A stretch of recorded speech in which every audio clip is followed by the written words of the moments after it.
What is right action in Buddhism? Why it's the most important possession you can have?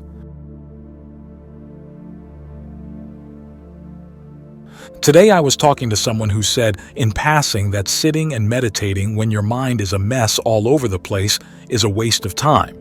And of course, that's not true. At the very least, meditating when the mind is messy gives you an opportunity to look at what a messy mind is like. Maybe with enough time, you'll get tired of it and want to do something about it. I've often found that one way of jump-starting your practice is to make up your mind that you're going to sit for a certain amount of time every day and really stick with it. You may find in the beginning that your meditation is miserable and you don't like it. But if you stick with that set amount of time every day, there comes a point where you have to say, look, as long as I'm sitting here, I might as well do this right. Sometimes you have to corner the mind that way before it will begin to shape up. Another consideration, of course, is that while you're sitting here with your eyes closed, you're not causing anyone any harm. So at the very least, even when your mind is a mess in the meditation, you're keeping yourself from causing harm. The teachings on right action are very rarely mentioned in the talks here, because as we're sitting here, nobody's killing anybody, nobody's stealing, nobody's engaging in illicit sex, unless you're doing that in your mind. But it's important every now and then to think about why right action is part of the path. To begin with, it grows out of right view and right resolve. You realize that your actions are important in thought, word, and deed. You don't want to do anything that's going to be harmful either to yourself or to other people. The three types of wrong action are three of the things that the Buddha singled out as always harmful. And unlike right speech, all three forms of wrong action find a place in the 5 precepts. In other words, they're a basic practice for everybody. You don't kill anybody, any animal that's big enough for you to see. You don't steal anything. You don't engage in illicit sex. Period. These are vows that you take for yourself. They're right in the sense that they're skillful. If you don't cause harm to yourself, if you don't cause harm to other people, then they benefit, you benefit, and that makes it a lot easier to meditate. It cuts off a lot of unskillful thinking when you realize, I just can't do that. I can't engage in that kind of action, so why even think about it? That helps put up a wall. Now, often we think of a wall as a restriction, but here the wall is a protection. It protects you from rationalizing. Otherwise, there are lots of easy ways where the mind could justify actions of this sort. One of the reasons the precepts are so short and clear-cut is that they're especially important to remember when you start finding reasons for breaking them, when your life is endangered, when the life of your loved ones is in danger, and you have to remind yourself, no killing. Because it's short, it's easy to remember. Now you do what you can to stop the danger, short of killing, but no killing.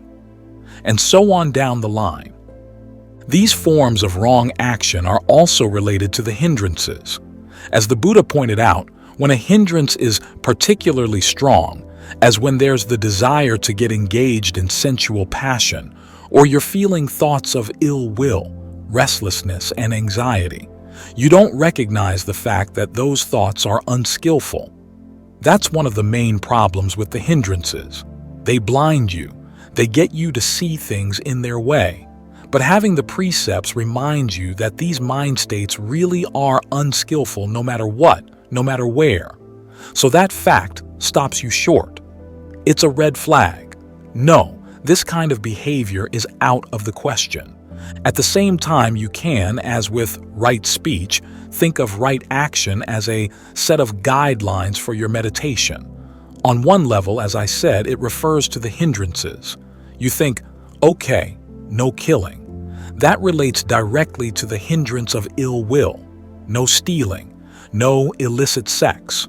Those, depending on your motivation for stealing, could relate to ill will or to sensual desire. You may steal simply because you really want it, but there are times when you might steal because you're angry at somebody. You want to deprive them of something. That's stealing through ill will. The same with illicit sex.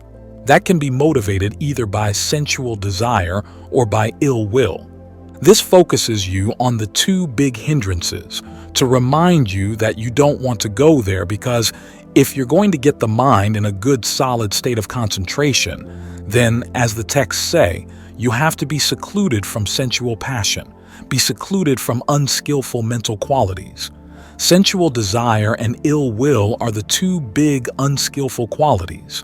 They're forms of wrong resolve. And even further, Ajahn Lee takes the teachings on right speech and right action and makes them more symbolic of other things that go on in the mind when you're meditating as well. Killing, for instance. You don't want to kill your goodness. Where does your goodness come from? It comes from being heedful. As the Buddha said, when you're heedless, it's as if you're dead. You're killing yourself. You're killing the goodness of the mind. If you say, well, there's nothing much I have to do. Everything is perfectly fine as it is. I don't have to work at putting any effort into the path. That kills you right there, kills the practice. So you want to make sure you don't kill your practice. You don't kill your goodness. You've got to be heedful at all times. This means having a strong sense that what you're doing right now is important, and you don't know how much time you're going to have to do skillful things, so you've got to develop as many skillful habits as you can, which means you have to do them right now. The Buddha once talked about having the monks develop mindfulness of death as a useful form of meditation. The different monks talked about how they developed it. One said, I think every day, may I live at least one more day so I can practice in the Buddha's teachings. I'll be able to get a lot out of it. Another monk said, I think every half day, may I live another half day. And so on down the line until it came to two monks.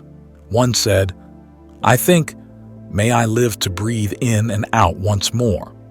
Another monk said, while I'm eating, may I live the amount of time it takes to eat a mouthful of food, so in that amount of time, I'll try to do as much skillful practice as I can, and I'll get good results that way. And the Buddha said, only these last two monks really count as being heedful. So here you are, meditating. You've got the chance, at least with this breath as it comes and goes out, to develop something skillful. And then you do the same with the next breath, and the next. That's how you avoid killing your meditation, killing your goodness. As for stealing, as Ajahn Lee says that, on the level of concentration practice, it means stealing the affairs of other people, thinking about how this or that person is no good. He says, you never really ask their permission to think about their bad habits, so it's like stealing their stuff. And what kind of stuff you are stealing? You're stealing their garbage. If you're going to steal things from other people, at least steal their valuables. Think about their good points in a way that gives you some energy to emulate those good points yourself. Remember the analogy the Buddha gives of a person traveling across the desert, tired, trembling with heat, thirsting for water and finding a little bit of water in a cow's footprint. He realizes, here I am, tired, thirsty and trembling. I need that water. But if I try to scoop it up with my hand, I'll get the water all muddy. So he gets down on all fours and very carefully slurps up the water straight from the cow print. Your need for the goodness of other people is that extreme. If all you can see is other people's bad points, you're going to lose your enthusiasm for treating them skillfully. You'll say, well, everybody else is cheating. I might as well cheat as well. That's a very common attitude that you see throughout society. Again, that kills your goodness. So you don't want to steal other people's bad traits. Think of their good traits. Think about the great Ajahns, and think about Upasika Ki, people who gave their lives to the practice and have done so much for the world as a result. You can do that too. There's nothing about them that's superhuman. While you're thinking about their good habits, maybe you can think about how they might have solved the problems you're facing right now. That gives you energy. So as Ajahn Lee says, as long as you're going to steal something, steal their valuables. Don't steal their garbage. But ultimately, you want to get to the point where you're more of a self-starter. You can stop stealing because you can maximize your own inner resources. And what are your inner resources? You've got the 4 properties of the body here. You've got the breath. You can develop that. You've got good mental states. Develop those. Develop your own resources. You'll find that you've got all the inner wealth you need, so you don't need to steal anything from anybody else, good or bad. As for the precept against illicit sensuality, this relates to sensual desires. You don't want to get anywhere near them while you're sitting here meditating. Remind yourself that every sensual passion, every sensual desire comes with a price. The Buddha has a long list of analogies for the drawbacks of sensuality. He says, it's like a dog gnawing at a bone that has no meat, all that effort for no nourishment at all. It's like a person carrying a torch against the wind. The flame of the torch is going to burn you if you don't throw down the torch. It's like using and flaunting borrowed goods. The sensual pleasures you get from other people, they can take away at any time.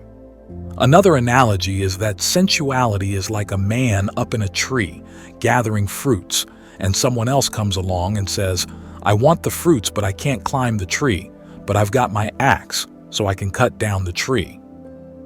If the first man doesn't quickly get out of the tree, he's going to get hurt pretty badly. In other words, someone else may come along and very easily take the sources of your sensual pleasures in a way that can damage you. So you're putting yourself in a dangerous position when you indulge in sensuality.